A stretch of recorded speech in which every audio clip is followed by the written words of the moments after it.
Panel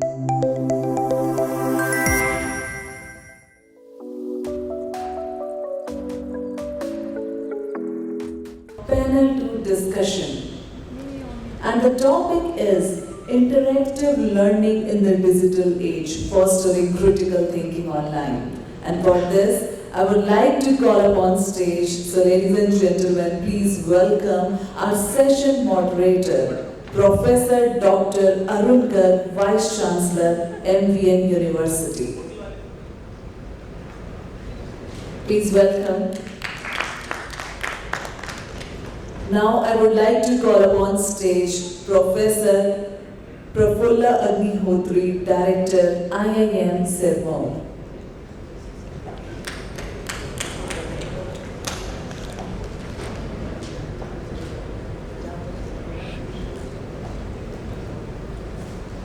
I would like to call upon stage Professor Nupur Prakash, Vice Chancellor, the ArdorComm University.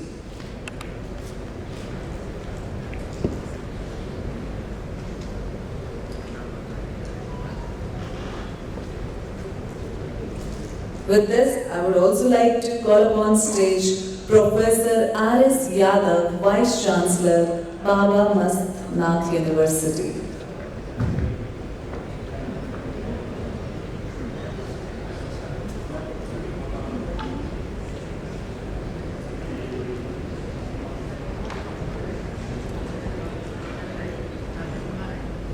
I would also like to call upon stage Pravesh, Dudani, Founder and Chancellor, Medhavi Skills University.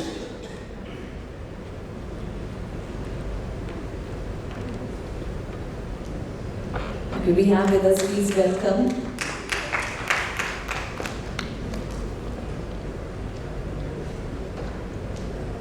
Mr. Abhishek Ajmera, Chief Revenue and Marketing Officer, UNIVO Education.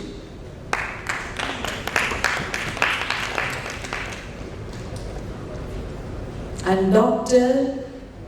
Prabhat Pankaj, Director, Jaipuria Institute of Management.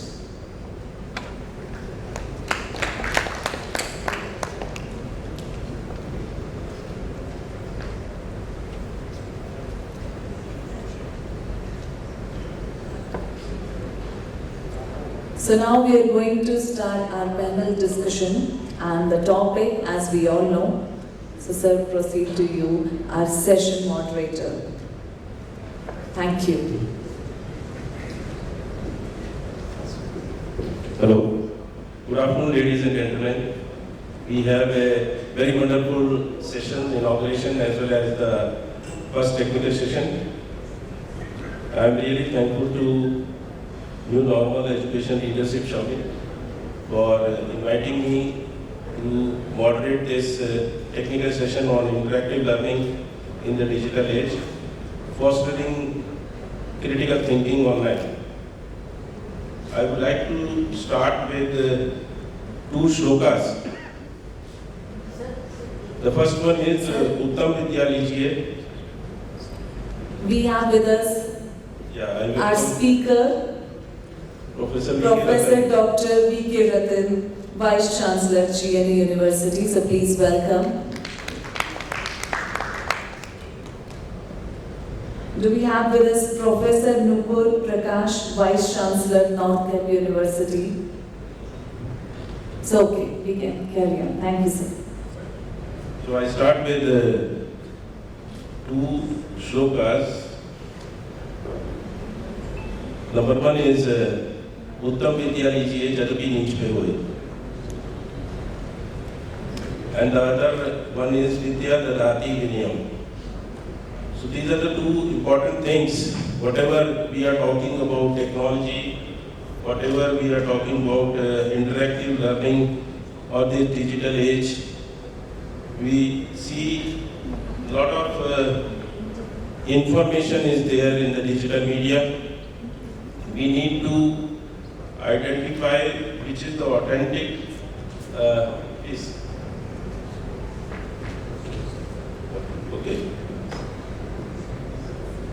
So initially I thought I don't have the panelists, but now the stage is full. So I welcome each and every panelist. Prafulla Agnihotri, Professor B.K. Rattan, Pravesh, Dudani, Abhishek, Ajmera, and Dr. Prabhat, Pankaj. So the topic consists of 2, 3, maybe 4 words. Number 1 is the interactive learning.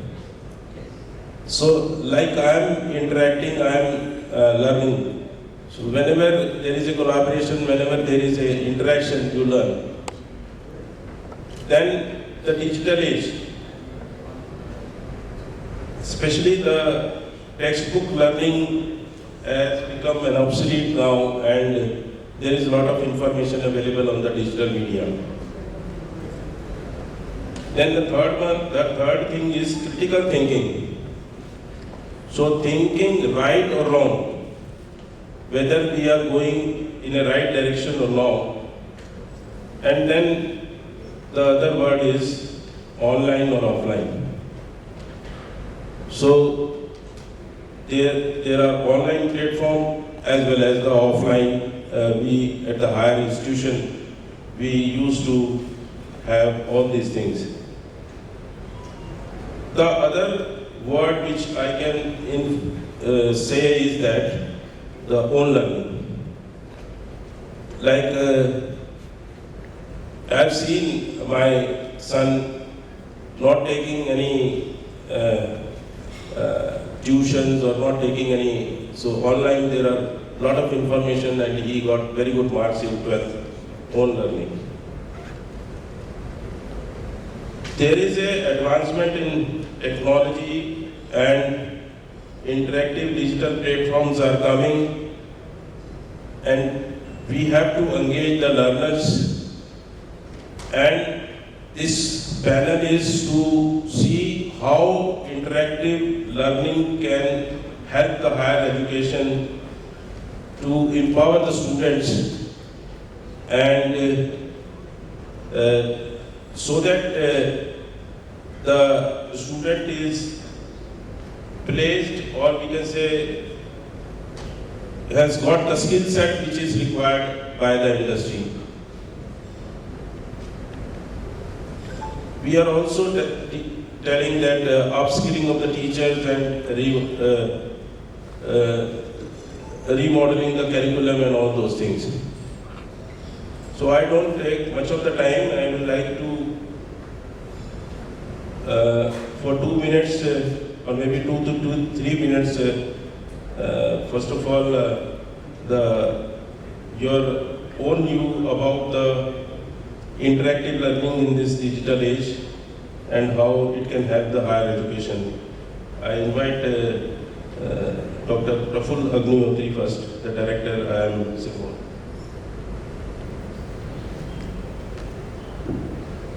Thank you, Professor. I realized when I was late, I had to occupy the first seat. And then I realized the drawback of that first seat that you are the opening batsman. Okay, but there is an advantage to it also. You get a clean slate to speak on. Okay. Yeah. The session moderator just now told me it's interactive learning on digital platform. In my opinion, there is no question that there should be an interactive learning. Don't we all remember our days in the school or in college when perhaps your generation may not know, but people of my generation would know. Afternoon class is going on, the professor is discussing some economics concept, and the whole class is either dozing or if the cricket match is going on, okay, we would wear full sleeve shirt only during the cricket match, okay, because then there would be a microphone in the ear and wire would be connected to the mobile phone, not mobile phone, that small radio that we used to carry, okay, and listen like this. Teacher used to think that we are listening to him attentively, but actually we were listening to the commentator attentively. And then the score would run in the class by cheats. Okay, wicket gayi, Gavaskar ne chauka mara, ye sab hota tha. This is what typically happens when there is a one-way learning. Okay. In my opinion, that one-way learning should not be there even from the first standard. It should always be an interactive learning. If I give you a sermon, I'm sure half of you will start sleeping. And now only few of you are looking at your mobile phones. All of you will start looking at your mobile phones, right? So, interactive learning is a must in my opinion. Once I had happened to meet a very senior professor from Japan, and he asked me, "What do you do?" I said, "I'm a teacher." So, in his Japanese English, he had said, "Teaching is a word of arrogance." I didn't realize what he was saying initially. I felt offended, but it took some time for that wisdom to dawn on me. Teaching is a word of arrogance, he was saying, as if I am the sole custodian of knowledge and those who are sitting in front of me don't know anything. Just because they are young. And I realized what exactly it is. We are actually the poor learners. Perhaps I had an opportunity to learn what they are learning now, some 35 years ago. But at the same time, whatever I learned 35 years ago has also become obsolete because there are so many concepts that were not there that time which are there today. So why not we learn from each other? And honestly friends, number of things, in fact entire computer I learned from my students. Word, PowerPoint, Excel, that has been taught to me by my students. We can learn a lot from them, even in the class. I had an honor of teaching certain courses with one very senior professor of IIM Ahmedabad, Professor Abhinandan Jain. Let me name him also. I still respect him a lot. He is retired. And we were teaching cases. And if you see Abhinandan Jain, at the end of the class, he would always note down one or two points that he has gained after discussion with the students. And he used to say that if I don't get a new point at the end of that case discussion, perhaps the case has not been taught properly. Discussed properly. We need to look into it. And that's interactive learning was always there. The challenge for me, Mr. Moderator, would be in what way we use interactive learning on a digital platform, because the students are not physically seen over there. And that becomes a big challenge. Can we use some other methodology apart from lecturing? Can we keep them involved? Or can we give them some short write-up and make them talk to us about it? Can we seek their views? And that would basically, in my opinion, to begin with, is a challenge on how do we promote interaction on digital platform. Thank you. Thank you so much. That was really interesting that how to make the classroom interactive with the students. And now to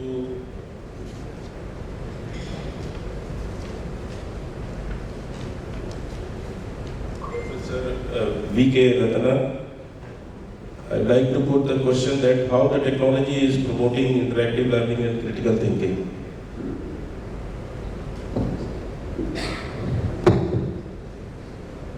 Good afternoon.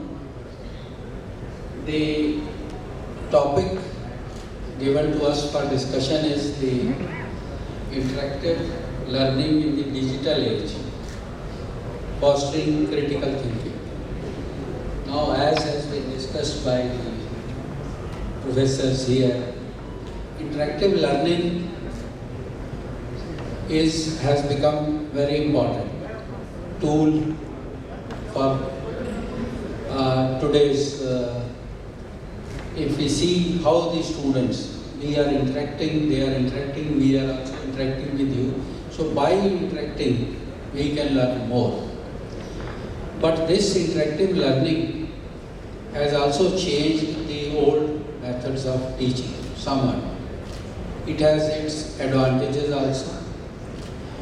The interactive learning has brought the critical thinking in the students. Earlier, there was a classroom, we were teaching, the students were mugging, seeing one book and then writing the answer. But today, with the advancement of technology, there are many methods have developed where the interactive learning has become a very powerful tool. So this has created many advantages has been given to the students and faculty. The first example, the criteria, or we can say the example for this I'll give you. I'll share some of the examples. It is the online discussion. The students now they can have the online discussion with any of the students sitting in other universities or in their class also. They can get the ideas, they can criticize, and then they can also have the critical thinking. They move towards the critical thinking that how this idea can be simulated. So with this they learn more. With the advancement of technology, vast data is available to the students. They know, as Professor Madhu Chitkara has told, that 90% of the students know more than what teacher, they already know what we are going to teach in the class. So a lot of data is available on the network. They just see, go through that data and they get the data. The data is available on them, but we have to introduce this. This has given the introduction of flipped classrooms. Flipped classroom technology has also come, where the student, they come prepared with the topic and the class is given the time. In the class, the students are given the time for discussion, question answer sessions, clarifications, so they have the knowledge of about the topic, they have the data about the topic, I will say, and the knowledge is shared with the teacher. The teacher tells how to formulate that data, and then they start thinking, and this also has given the introduction of this critical thinking. So there are many methods, I will not take much time. The online thinking, online project process is also gives to critical thinking. Project can be taken online. The students can discuss that project online. They can get the ideas. There are many of the courses available. Online project I have talked, online case studies can also be taken. The technology has given us the online platforms. MOOC, NPTEL, there are a number of platforms where the student can learn. He can learn more things and he can talk, he can open, have discussion at his own convenience. With a student sitting in America or with a student sitting anywhere in the world, he can have the ideas of the professors sitting in best universities. So this platform has very good advantage, and it is taking the students for critical thinking, analyzing, evaluating, and then critically examining the facts which they are learning. Thank you. On my part. Thank you so much, Professor Rattan.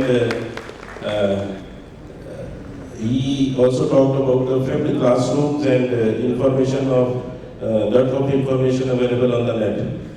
So I'll move on to Pravesh, Dudani, and I would like to ask that there are global universities which are coming up. There are global online platforms which are coming up, and what are the skills that is needed, and there are a lot of education which is coming up, like in Australia you can study, here sitting in India, and several other countries.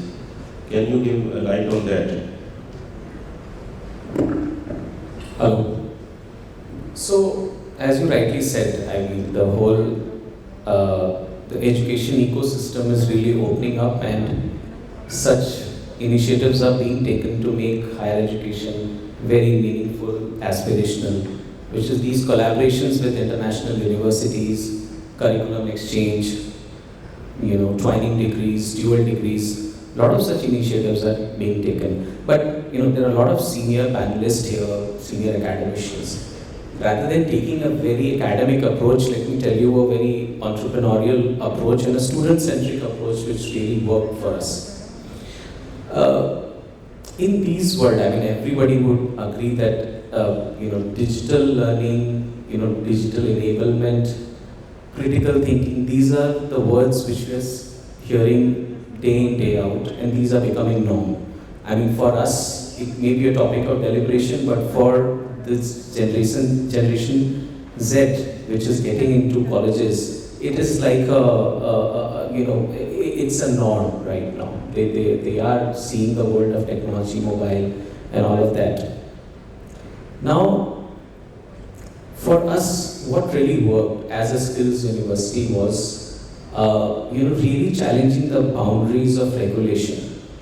When I was in IIT Kharagpur, I remember my days of actual learning. It happened when we were in cohorts doing some projects, really collaborating with each other. As Sir said about flipped learning. For me, flipped learning is something where we research ourselves and actually collaborate, discuss, and come out with some conclusion, and some discussion happens in the classroom environment. Now, in those days where actually the internet didn't have so much of penetration, I really questioned that, okay, whatever theoretical knowledge is being thrown upon us, what is the implication, what is the application of it, and we really struggled to find out.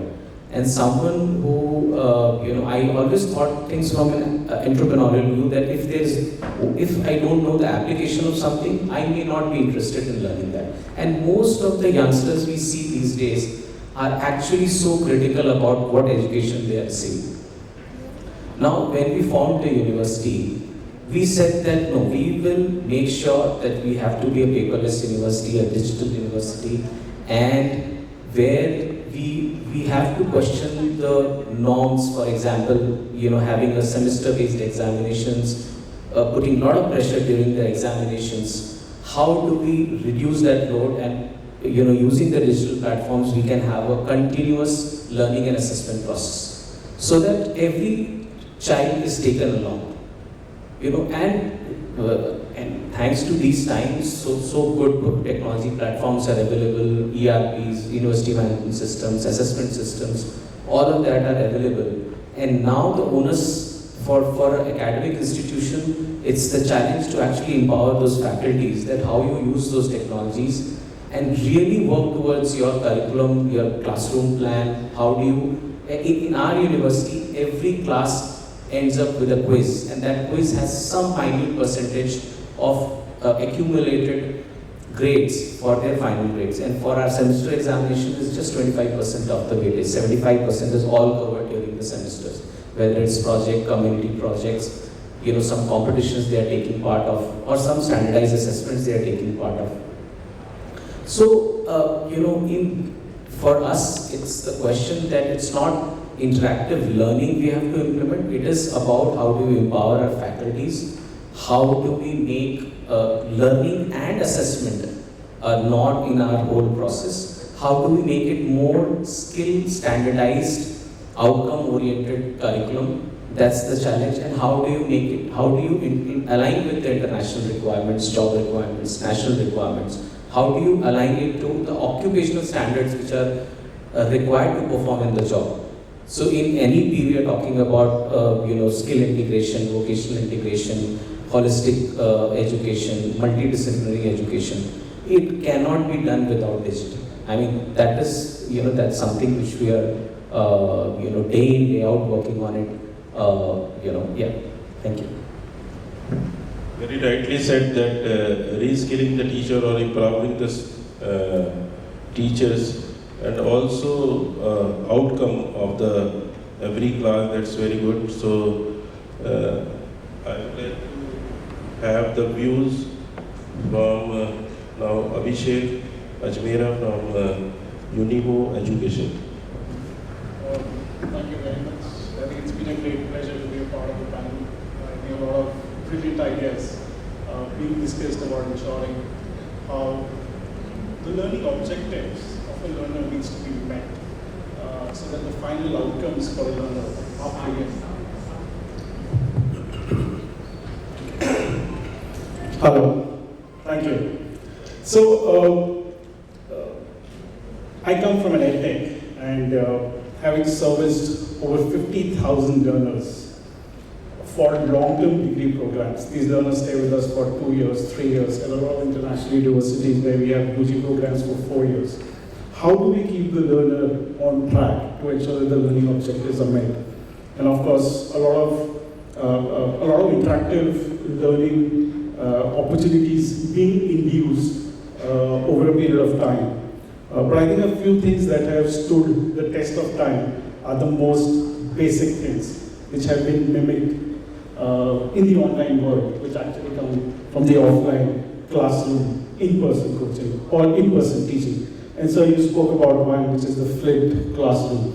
Brilliant outcomes. Let the learner go through and let the learner come back in the classroom and talk more about it so that the learning objectives are met.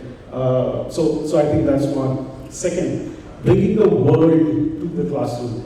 How of a real world relevance. It basically brings in a lot of critical thinking and knowledge of what's happening out there in the classroom that really helps to foster the critical thinking.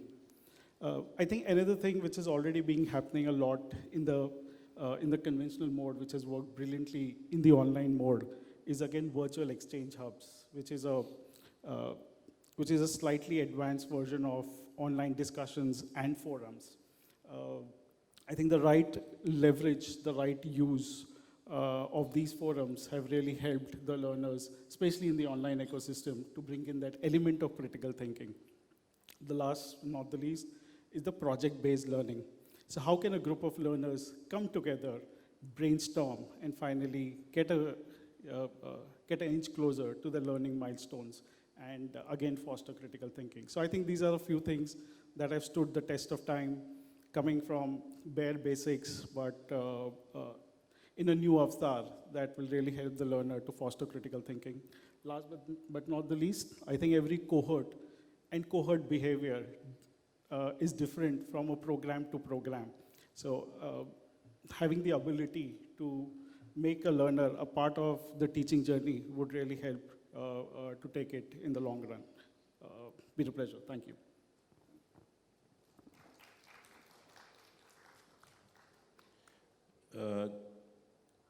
You really emphasized on the project-based learning, and in the online mode, whether the learner is getting whatever we intend to do, is it so the outcome has to be measured?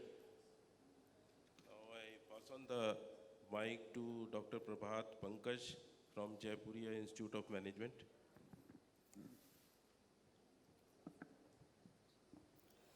Thank you so much. So I'll just make quick points. The first point I would like to make is our professors, they understand their subject very well. Like they are very good in marketing, they are very good in physics, they are very good in history, economics, but do they know how learning works? So, I mean, this is the time when we have to actually train them to understand how learning works. Precisely, learning is a social activity, and social activity. If you look at the experiments done by Sugata Mitra, he has actually put the hole in the wall project in Delhi slum area. So he put the computer in the wall and then make it available to the slum children. And there was just camera fixed over there, and there was nobody to teach the slum children the computer. So they have the access to the computer. And over a period of 3 months, they found that they have actually learned computer. So the students can learn without professors.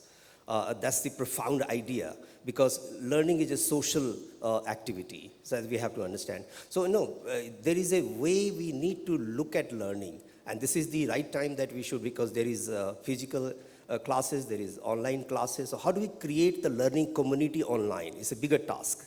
We can create learning community when we are in the classroom, but how do we create it? How do we create empathy? Because without empathy, the students cannot learn. So you have to develop empathy. So, the tools that can develop empathy in the physical class, you have to have a different tool to develop empathy on the online class. Because in most of the cases, the online class is actually a lonely activity sometimes. And the instructor also feel very lonely when you actually deliver your session online.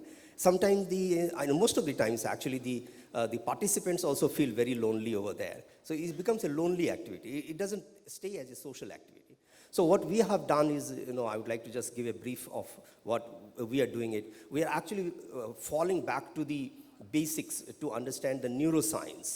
Neuroscience-based learning is catching up in the rest of the world. And, I had an opportunity to do this kind of, program in US. And also I had the opportunity to teach the classes, which is actually the pedagogy developed based on neuroscience. So we are actually looking at how we activate the limbic system, how we look at the prefrontal cortex, how it works, how the lizard brain works these days, because the span of attention is very little, and the students take quick decisions, yes, no, flight, fight, this kind of scenario. So we have to go back to the basics and understand how brain works, how mind works, how neuroscience can be helpful in developing pedagogy. So neuroscience-based pedagogy is the answer to a lot of questions that we might actually throw these days. That's number one point I would like to make. Second is we need to create an interdependent learner. So we have been very good in creating dependent learner, independent learner, we know that. But how to create interdependent learner? Without empathy, you cannot create interdependent, because the real world is interdependent. When they are going to go out and do the work in the real workplace, they have to work in the team, they have to work with people. So they have to take interdependent decisions. So can the students be trained in taking interdependent decisions? And it cannot happen without actually connecting with the learners and also creating empathy on that. So this is very important. So what we are doing simultaneously is that we are teaching happiness, well-being, empathy. We have a happiness laboratory. We do a lot of exercise with the students. We have a credit course on science of well-being and happiness. And the pedagogy that we have actually been experimenting with is basically the neuroscience-based pedagogy. It is a very subtle way of connecting with the learner and creating a learning community. And it becomes very, very effective. Learning. So, we have also seen that the learning outcome has actually improved quite a lot when the professors have adopted this pedagogy. And also the performance of students have actually improved.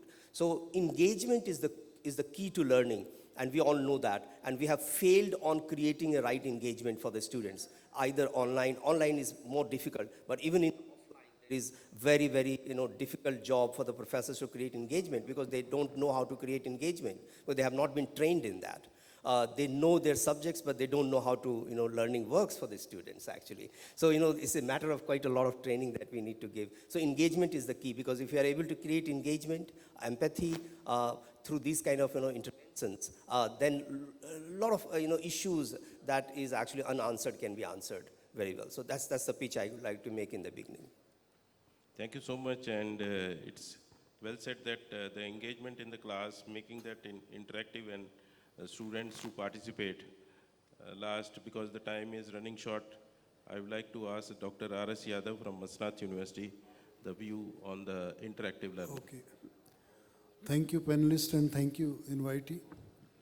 2-3 things I wish to share in this context of interactive learning. Number one, I am at the outset very much clear that interactive learning has always been there, part of the tradition, whether we are teaching traditionally or whether we are teaching through the machines. Because it is only the quantification has become more precise with the coming of e-content or e-learning. Otherwise, in classroom learning also, it was there. But somehow, precise quantification, because of the feedback and all these things, that becomes more appropriate these days. That is an advancement, but basically interactive learning was there. Secondly, if you introduce interactive learning and you say the outcome in the form of critical evaluation, then 3 basic things one has to contextualize. One is the type of infrastructure available in that institute or that area. Second is the resources available. And third is the awareness among the stakeholders. How you can make stakeholders aware of all these things that is very difficult.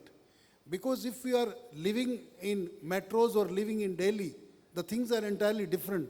But if you visualize at the country level, then the gap between the rich and poor, gap between the urban and rural, gap between the technological access available, that you have to do it.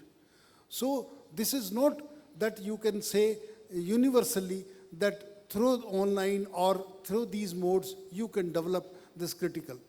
Third thing is the access to technology. Still we are advanced in number of ways, but the kind of infrastructure at the other end, this technological know-how and the obsolete nature of this technology, because it changes so swiftly, how you can cope up with, and particularly the marginalized strata, how they can cope up with that, that is also a difficult thing. And last but not least is that still I feel the combination of this technology and the traditional teacher mode is very relevant these days, because there are a lot of information, not knowledge. Information is available in plenty. So who will scrutinize that information into the real knowledge sect? So there are a number of platforms, number of ideas are there, but the teacher will segregate all these things and provide a brief reference note to the student that these are the things which are relevant for you, these are the things not relevant. So who will do that job? So in that sense, combined mode is still relevant, that importance of the teacher is required to segregate the information and knowledge in separate part so that this can be translated into real terms. Thank you very much. Thank you all the panelists. I would like to summarize quickly that with the opening batsman, our professor saying that the teacher is a co-learner, then making the lecture interactive. It's the outcome of the lecture which has to be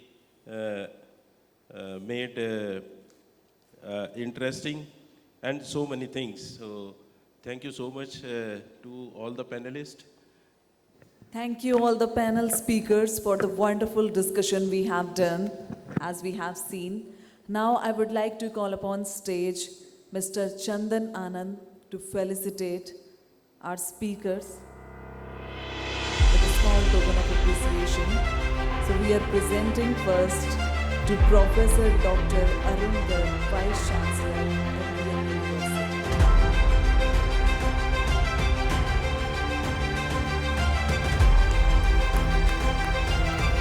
Professor Dr. V.K. Rattan, Vice Chancellor, GNA University.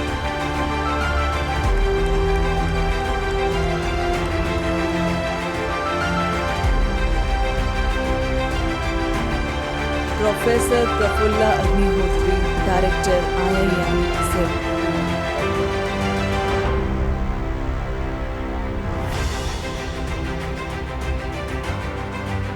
Professor R.S. Yadav, Vice Chancellor, Baba Mastnath University.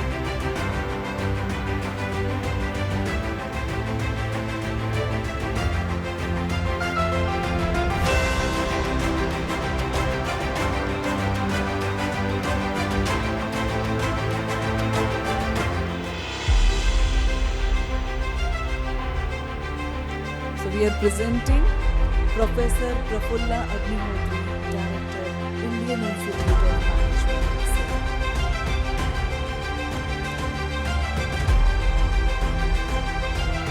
Professor R.S. Yadav, Vice Chancellor, Baba Mastnath University.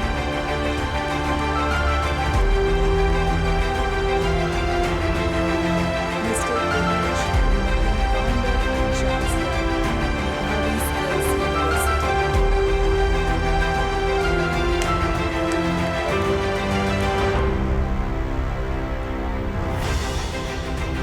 Mr. Abhishek Ajmera, Chief Revenue and Marketing Officer, UNIVO Education.